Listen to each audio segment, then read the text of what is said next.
Hello students, आज हम लोग बात करेंगे फिजिक्स में वर्क एनर्जी पावर का।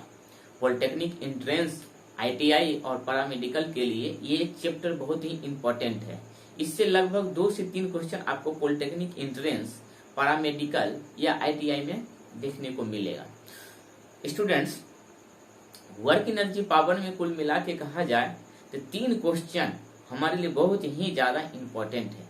इसीलिए इसमें हम कुछ ज्यादा फोकस करने वाले हैं, कुछ ज्यादा क्वेश्चन का सोल्यूशन भी करेंगे, कुछ न्यूमेरिकल टाइप के होंगे और कुछ देख लो और टिक मार दो हो गया सही क्या।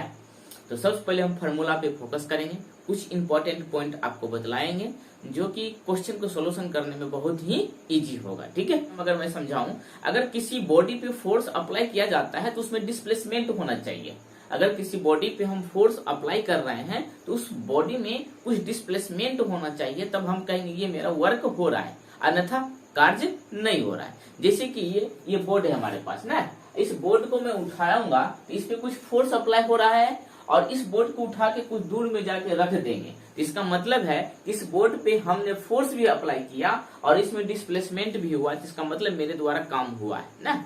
जैसे ये मार्कर है, इस मार्कर को मैं इसे पकड़ेंगे, इस पे फोर्स अप्लाई हुआ और इस मार्कर को यहाँ से उठा के यहाँ पे रख देंगे, इसका मतलब इसमें डिस्प्लेसमेंट भी हुआ है। तो कुल मिला के कहा जाए इस मार्कर पे मैंने फोर्स भी अप्लाई किया और फोर्स अप्लाई करने के बाद इसमें डिस्प्लेसमेंट हुआ, जिसको विस्थापन कहते हो, इसीलिए कार्य हुआ। लेकिन मैं इस दीवार पे धक्का मार रहा हूँ, इस तरह से पुश कर रहा हूँ इसको, देखो इस पे बहुत जोर से फोर्स अप्लाई कर रहा हूँ, लेकिन ये वॉल जो है इसमें किसी प्रकार का डिस्प्लेसमेंट नहीं हो रहा है, तो मैं कहूंगा कार्य नहीं हुआ। तो समझ गए हैं बच्चों कि कार्य क्या होता है। कार्य पर एक प्रकार के मतलब जब किसी बॉडी पे फोर्स अप्लाई किया जाता है तो उसमें डिस्प्लेसमेंट होना चाहिए। अगर डिस्प्लेसमेंट नहीं हो रहा है तो समझ जाओ कार्य नहीं हुआ। तो यहां से एक फार्मूला निकलता है W बराबर Fs ना, जहां की F फोर्स हो जाएगा और S क्या हो जाएगा, डिस्प्लेसमेंट, दूरी, इसको विस्थापन भी कहा जाता है। दूसरा फार्मूला कार्य के लिए बहुत सारा फार्मूला आपको हम W का देंगे, जहां जिसका यूज होगा वो यूज कर सकते हो आप एग्जाम में। W बराबर Fs cos थीटा ना। जब क्वेश्चन में फोर्स और डिस्प्लेसमेंट दिया है तो ऊपर वाला फार्मूला यूज करिएगा। अगर क्वेश्चन में किसी एंगल से किसी वस्तु को उठा के एक जगह से दूसरी जगह ले जाना होगा तो हमें W बराबर Fs cos थीटा का यूज करेंगे। और W बराबर mgh भी होता है। m मीन्स क्या, मास हो जाएगा, g ग्रेविटेशनल फोर्स, h हो जाएगा हाइट या कोई दूरी, और W बराबर भी होता है हाफ mv²। अब देखिए W बराबर mgh का फॉर्मूला लगा सकते हैं, इसको कहते हैं स्थितिज ऊर्जा, ठीक है, पोटेंशियल एनर्जी। और W बराबर हाफ mv² भी होता है, जिसको कहते हैं गतिज ऊर्जा यानी काइनेटिक एनर्जी। और W बराबर एक फार्मूला होता है P इंटू टी, ठीक है। तो यहां से भी आप इसका फार्मूला यूज कर सकते हो। P मीन्स यहाँ पे शक्ति हो जाएगा, पावर हो जाएगा, ठीक है। तो कुल मिला के हमने कार्य के लिए 5 फार्मूला दिया। एग्जाम में क्वेश्चन में जो भी आपका इसमें डाटा दिया रहेगा उस डाटा के अकॉर्डिंग हम फार्मूला यूज करके क्वेश्चन का सोल्यूशन करेंगे। इसका जो यूनिट हो जाएगा स्टूडेंट्स, यूनिट ऑफ W मतलब वर्क क्या हो जाएगा, जूल, ठीक है। और 1 जूल बराबर होता है 10⁻7 अर्ग, ठीक है। इसको नोट कर लो, तो जल्दी से उसको नोट करिए। नोट कर लिया स्टूडेंट्स। और एक चीज लिखिएगा अब MKS में, ठीक है, ये SI में हुआ यूनिट, SI यूनिट इसका हो गया जूल, और MKS में इसका जो यूनिट होता है, देखिए W बराबर क्या है, Fs है, F किसका, न्यूटन, और S क्या, मीटर। तो अगर आपको क्वेश्चन में दिया रहे कि SI यूनिट कार्य का क्या होता है तो जूल लिखना। अगर MKS पद्धति में पूछे तो न्यूटन मीटर हो जाएगा। चलिए हेडिंग दीजिए दूसरा नंबर, शक्ति यानी पावर का, पावर जिसको आप कहते हैं शक्ति ना। अब देखिए स्टूडेंट्स, P बराबर क्या होता है, P बराबर W/T, क्योंकि कहां से आया, यहां से देखो, W बराबर PT, इसलिए P बराबर T इधर आ जाएगा। और ये W क्या है, ये वर्क है, क्या है ये, वर्क। और ये क्या है आपका टाइम है ना। तो बाबू बताइए इसका एक फार्मूला और बनेगा, कौन सा? P बराबर बहुत सारा फार्मूला यहाँ से बना सकते हैं, क्योंकि W बराबर यहाँ देखिए क्या है, हाफ mv स्क्वायर है, mg h है, fs cos थीटा है, यानी fs है। यानी इस W के जगह आप इस तीनों चारों में से कुछ भी रख दो, वो फार्मूला बन जाएगा शक्ति के लिए, एकदम बन जाएगा। चलिए कुछ लिखते भी हैं। W बराबर आप क्या लिख सकते हैं, fs, यानी fs बटे कितना t। अच्छा एक बात बताओ बाबू, यहाँ पे f लिखते हैं और s बटे t। s मतलब क्या, दूरी, और t मीन्स क्या, समय। तो बताइए दूरी बटे समय क्या होता है, यानी चाल, यानी v। तो बताइए इसके बदले में हम क्या लिखेंगे, v लिखेंगे, यानी s बटे t के बदले में हम क्या लिखेंगे, v। ऑब्जेक्टिव यहाँ पे दिया है s बटे t, इसके बदले में लिखेंगे हम v। यानी P बराबर W बटे t स्टैंडर्ड फार्मूला है, और इसी से हमने बनाया, W के बदले में Fs दिए और यहाँ से बन के आया F इंटू V। चलिए यूनिट लिखिए, यूनिट ऑफ पावर। अब देखिए पावर के क्या होता है, इसका क्या होगा यूनिट, वाट होता है। क्या होगा, वाट। क्या होता है, वाट, यानी शक्ति का ऐसा यूनिट क्या होता है, वाट। अब देखिए इसका बहुत सारा यूनिट आएगा, उस यूनिट को हम यहाँ पे दर्शा देते हैं और आप नोट भी कर लीजिएगा। कहेगा क्या, वर्क का एनर्जी, वर्क का और एनर्जी का दोनों का ऐसा यूनिट क्या होगा, जूल होगा ना, क्योंकि वर्क एनर्जी पावर, तो हमने यहाँ पे पावर पढ़ रहा है, एनर्जी का भी ऐसा यूनिट जूल ही होता है। अब पावर का बहुत सारे यूनिट है, उसे याद रखना, नोट भी कर लेना कॉपी में। तो पावर का ऐसा यूनिट क्या होता है, वाट होता है। और भी होता है, बिल्कुल होता है। तो बाबू वाट घंटा होता है, वाट घंटा, वाट घंटा लिख दूं वाट घंटा, WH लिख देता हूं, डायरेक्ट लिखिए, वाट घंटा ना। और मेगावाट, मेगावाट ये भी किसका यूनिट है, पावर का। अश्व शक्ति, हॉर्स पावर, अश्व शक्ति ने HP, हॉर्स पावर। 1 HP बराबर कितना, 746 वाट। कितना, 746 वाट। ये सब की पॉइंट है, याद रखिएगा। यानी पावर का ऐसा यूनिट वाट, वाट घंटा भी होता है, मेगावाट भी होता है, अश्व शक्ति भी होता है, जिसको हम HP यानी हॉर्स पावर बोलते हैं। 1 HP बराबर 746 वाट होता है। चलिए बाबू इसको नोट कर लीजिए जल्दी से। क्या लिखे, पावर का क्या होता है ऐसा यूनिट, वाट होता है। सॉरी वाट घंटा नहीं, किलो वाट, गलती लिखा गया, मिस्टेक हो गया। किलो वाट, किलो वाट घंटा लगा देंगे तब ये ऊर्जा का होता है मात्रक, ठीक है। किलो वाट क्या होता है, किलो वाट किसका मात्रक है, पावर का। मेगावाट पावर का, अश्व शक्ति पावर का। नोट कर लिए। चलिए इसको मिटाते हैं स्टूडेंट्स।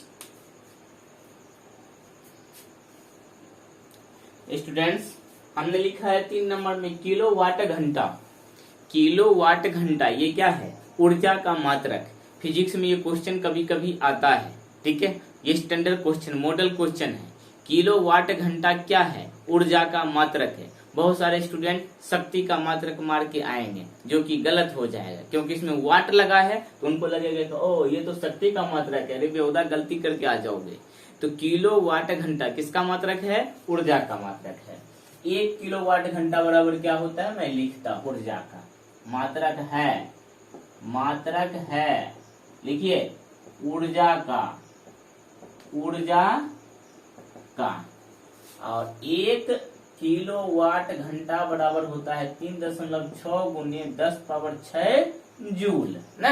ये डाटा याद रखना, ये डाटा आपको याद रखना। 1 किलो वाट घंटा बराबर होता है 3.6 गुने 10 पावर 6 जूल, ठीक है। पक्का याद रहेगा, हाँ बिल्कुल याद रहेगा। चलिए आगे लिखता हूँ स्टूडेंट्स। कभी कभी वाट घंटा भी दे दे ऐसे करके, या वाट घंटा, ये भी किसका मात्रक होगा? ऊर्जा का है। हाँ, घंटा रहना चाहिए। अब सिर्फ किलो वाट दे दे ये तब शक्ति का हो जाएगा। किलो वाट रहे तो शक्ति का, अब वाट घंटा रहे या किलो वाट घंटा रहे तो ये किसका मात्रक हो जाएगा? ऊर्जा का। ठीक है, चलिए नोट कर लीजिए इसको। किलो वाट रहेगा तो शक्ति का, और उसमें एच लगा देंगे यानी घंटा लगा देंगे, तब किसका हो जाएगा? ऊर्जा का। 4 नंबर में बाबू लिखो, 4 नंबर में, हाँ, काइनेटिक एनर्जी यानी गतिज ऊर्जा। गतिज ऊर्जा मतलब काइनेटिक एनर्जी।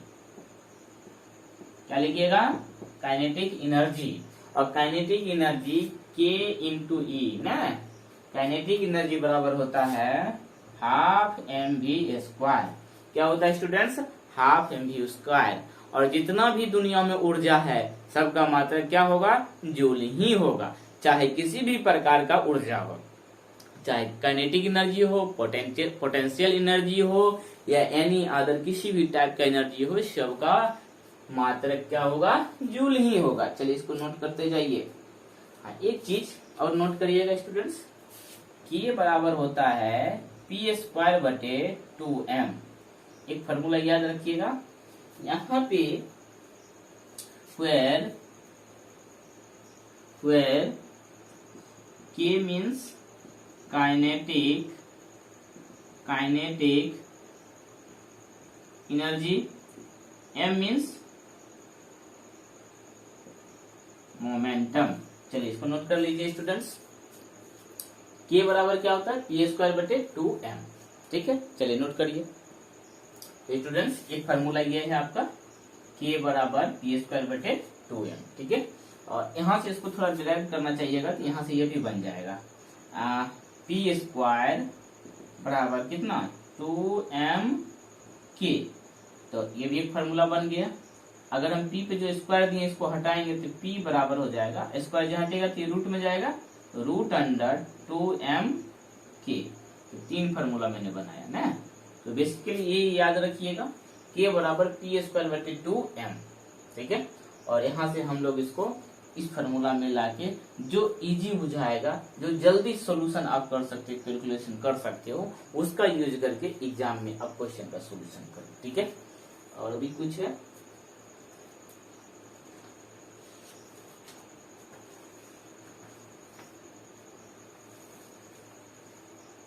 बस हो गया। अब काइनेटिक एनर्जी लिखिए, एक और लिख लीजिए 5 नंबर में। 5 नंबर में आप लिख लो students potential energy. Potential energy मतलब इसको कहा जाता है स्थितिज ऊर्जा। स्थितिज ऊर्जा ना, और इसमें क्या होता है? ये पोटेंशियल एनर्जी Pe बराबर होता है mgh। क्या होता है? mgh। अब देखो काइनेटिक एनर्जी और पोटेंशियल एनर्जी में क्या है, कभी कभी पूछता है काइनेटिक एनर्जी और पोटेंशियल एनर्जी में, जैसे कि ऐसे पूछेगा, बहते हुए पानी में कौन सा एनर्जी है? तो पानी बह रही है ना, फ्लो कर रहा है, तो उसमें मोशन है, तो काइनेटिक एनर्जी हो जाएगा। गतिज ऊर्जा ना, इसको हिंदी में पढ़िएगा ना, तो गतिज ऊर्जा मतलब गति के कारण उत्पन्न ऊर्जा को गतिज ऊर्जा कहते हैं।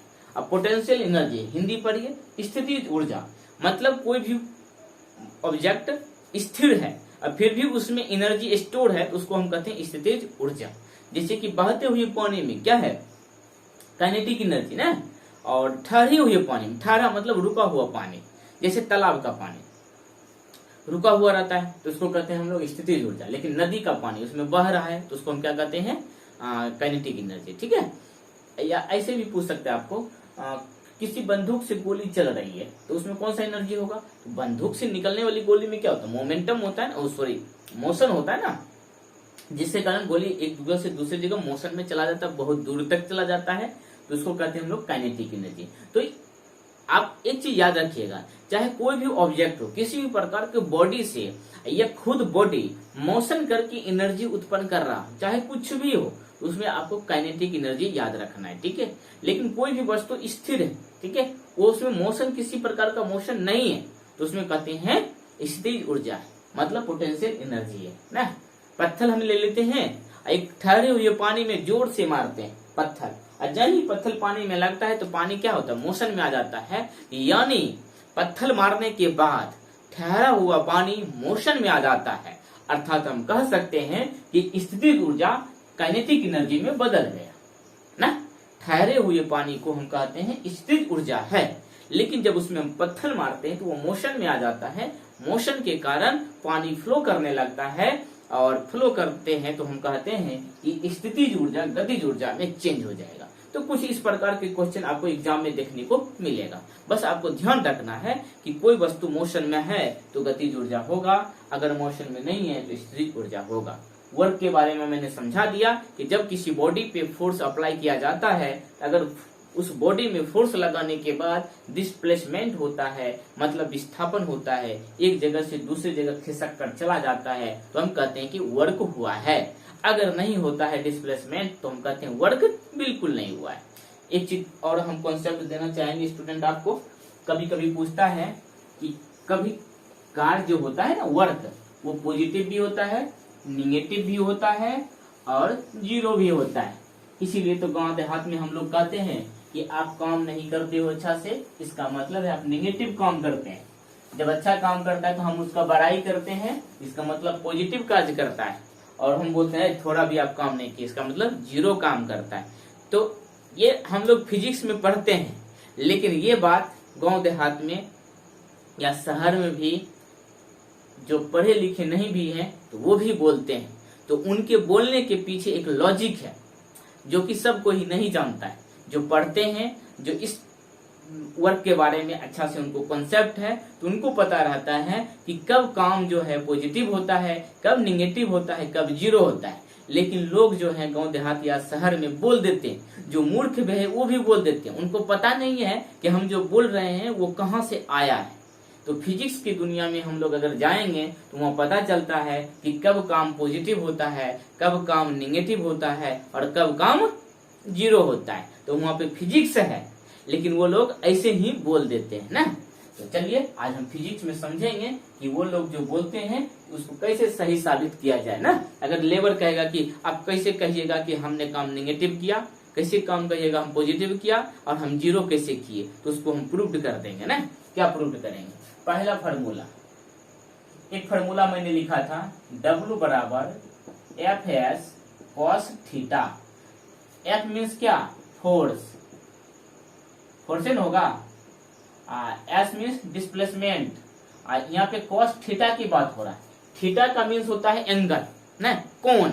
तो जब किसी हम ऑब्जेक्ट पे किसी एंगल से उस पे काम करना स्टार्ट कर देंगे, चाहे 45 डिग्री पे, चाहे 90 डिग्री पे, चाहे 0 डिग्री पे, चाहे 180 डिग्री पे, तो वहां पे हम उस एंगल को भी पुट करेंगे, तब इसका जो वैल्यू आएगा उस वैल्यू पे हम फोकस करेंगे कि हमारा काम कैसा हो रहा है। चलिए आज हम उसको प्रूव करते हैं। ए नंबर, हमने थीटा ले लिया बाबू 0 डिग्री। हम कोई काम जो करेंगे ना 0 डिग्री पे करेंगे, जीरो नहीं बोल रहा हूं, 0 डिग्री पे करेंगे। हम कोई एंगल यूज ही नहीं करेंगे, 0 डिग्री यूज करेंगे। तो चलिए बाबू देखते हैं, W बराबर एफ एस। काम तो कुछ होगा ही ना। फोर्स ले लेते हैं स्टूडेंट्स 5 न्यूटन, और डिस्प्लेसमेंट ले लेते हैं 10 मीटर, और थीटा हम क्या लिए हैं यहाँ पे देख लो, थीटा यहाँ नहीं लेना, ये फिक्स रखते हैं। तो W बराबर क्या होता है? F S cos theta. F का वैल्यू कितना? 5, एस का वैल्यू कितना? 10, यहाँ पे कॉस 0 डिग्री, तो 10 बचे 50 गुना, और कॉस 0 डिग्री का वैल्यू होता है +1, तो 50 गुना 1 यानी 50, यानी W बराबर कितना आया? 50।